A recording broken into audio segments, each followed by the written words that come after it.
ಮತ್ತೊಮ್ಮೆ ಎಲ್ಲರಿಗೂ ನಮಸ್ಕಾರ ವೀಕ್ಷಕರೇ. ನಾವಿವಾಗ 0 ಪಾಯಿಂಟ್ ಯಮ್ಸಂಗ್ಡಾಂಗ್ ಮುಗಿಸ್ಕೊಂಡು ಸಿಕ್ಕಿಮಿನ ಯಮ್ಥಾಂಗ್ ವ್ಯಾಲಿಗೆ ಬಂದಿದ್ದೀವಿ. ಈ ಯಮ್ಥಾಂಗ್ ವ್ಯಾಲಿ ಸ್ಪೆಷಾಲಿಟಿ ಏನಂದರೆ, ಈ ಕಂಪ್ಲೀಟ್ ವ್ಯಾಲಿ ಫ್ಲವರ್ಸಿಂದ ತುಂಬ್ಕೊಂಡಿರುತ್ತೆ. ಎಷ್ಟು ಬ್ಯೂಟಿಫುಲ್ ಆಗಿರುತ್ತೆ ಫ್ಲವರ್ಸ್ ಅಂದರೆ ತೋರಿಸ್ತೀವಿ ಇವಾಗ ನಿಮಗೆ. ಒಂದು ಬೆಡ್ಶೀಟ್ ಮೇಲೆ ಎಲ್ಲ ಹೂವನ್ನು ಹೆಣಿಸಿ ಇಟ್ಟಂಗಿರುತ್ತೆ. ಇಲ್ಲಿ ನೋಡ್ಬೋದು ಈ ನದಿ ಎಷ್ಟು ಕ್ಲಿಯರಾಗಿ ಹರಿತಿದೆ. ಆ ನದಿಯ ಆಜು ಬಾಜು ಕಂಪ್ಲೀಟ್ ಬೆಟ್ಟಗಳು, ಅದ್ರ ಮಧ್ಯ ಈ ಕಣಿವೆ, ಈ ವ್ಯಾಲಿಯಲ್ಲಿ ನಾವಿದ್ದೀವಿ. ನೋಡಿ, ನೀವು ನೋಡ್ಬೋದು ನನ್ನ ಹಿಂದ್ಗಡೆ ಆ ಮೋಡ ಕವಿದ ಬೆಟ್ಟ, ಆ ಬೆಟ್ಟದ ಸಂದಿಗುಂದಿಯಿಂದ ಹರಿತಾ ಇರುವಂತಹ ಸಣ್ಣ ಝರಿಗಳು. ಇಲ್ಲಿ ನೋಡಿ, ಈ ನೋಡಿ ಈ ಹೂಗಳನ್ನು ನೋಡಿದರೆ ಯಾರೋ ಬಂದು ಇಲ್ಲಿ ಬೆಡ್ಶೀಟ್ ಹಾಸೋದಂಗಿದೆ ಹೂವಿಂದು. ನೀವಿಲ್ಲಿ ತುಂಬ ವೀಡಿಯೋದಲ್ಲಿ ಈ ಥರ ಬಾವುಟಗಳು ನೋಡಿರ್ಬೋದು. ಈ ಬಾವುಟದ ವಿಶೇಷತೆ ಏನಂದರೆ, ಇಲ್ಲಿ ಈ ಅಕ್ಕಪಕ್ಕ ಹಳ್ಳಿಗಳಲ್ಲಿ ಎಷ್ಟು ಜನ ತೀರ್ಕೊಂಡಿರ್ತಾರೋ ಅವ್ರ ಹೆಸರನ್ನು ಹೇಳಿ ಒಂದು ಬಾವುಟ ನೆಡ್ತಾರೆ ಅವ್ರ ಮನೆಯವರು, ಮಂತ್ರಗಳನ್ನೆಲ್ಲ ಬರೆದು.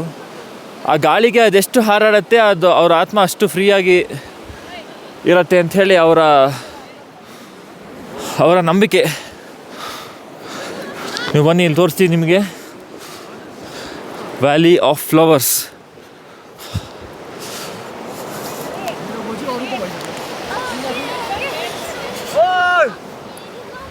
ಇಲ್ಲಿ ನೋಡಿ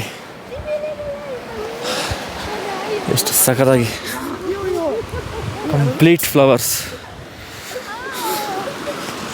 ನಮ್ಮ ಕರ್ನಾಟಕದಲ್ಲಿ, ಇಡೀ ಸೌತ್ ಇಂಡಿಯಾದಲ್ಲಿ ನೋಡೋಕ್ಕಾಗದೇ ಇರೋಂತಹ ಹೂವುಗಳೆಲ್ಲ ಇಲ್ಲಿ ಸಿಗತ್ತೆ. ಎಷ್ಟು ಖುಷಿಯಾಗತ್ತೆ ಅಂದರೆ,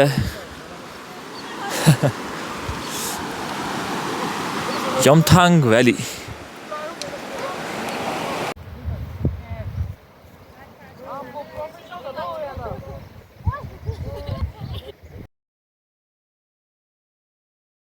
ವೀಕ್ಷಕರೇ, ನಾವು ಸಿಕ್ಕಿಂನ ಲುಮ್ಥಾಂಗ್ ವ್ಯಾಲಿಗೆ ಬಂದಿದ್ವಿ.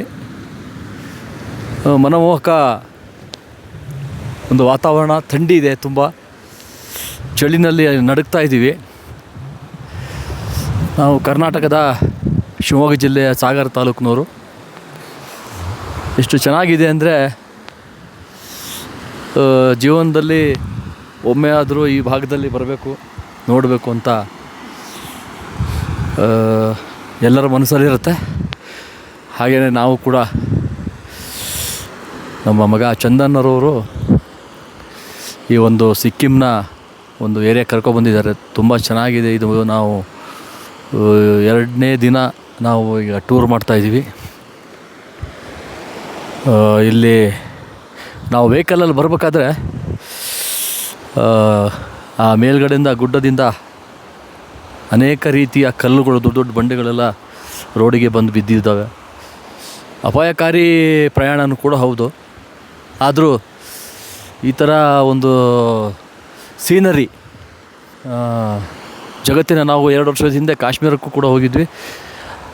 ಅಲ್ಲೂ ಕೂಡ ಇದೇ ರೀತಿಯ ವಾತಾವರಣ, ಆದರೆ ಅದಕ್ಕಿಂತ ಡಿಫ್ರೆಂಟ್ ಇದೆ. ತುಂಬ ಚೆನ್ನಾಗಿದೆ ಇಲ್ಲಿ. ಗ್ರೇಟ್, ಒಳ್ಳೆಯದಾಯಿತು.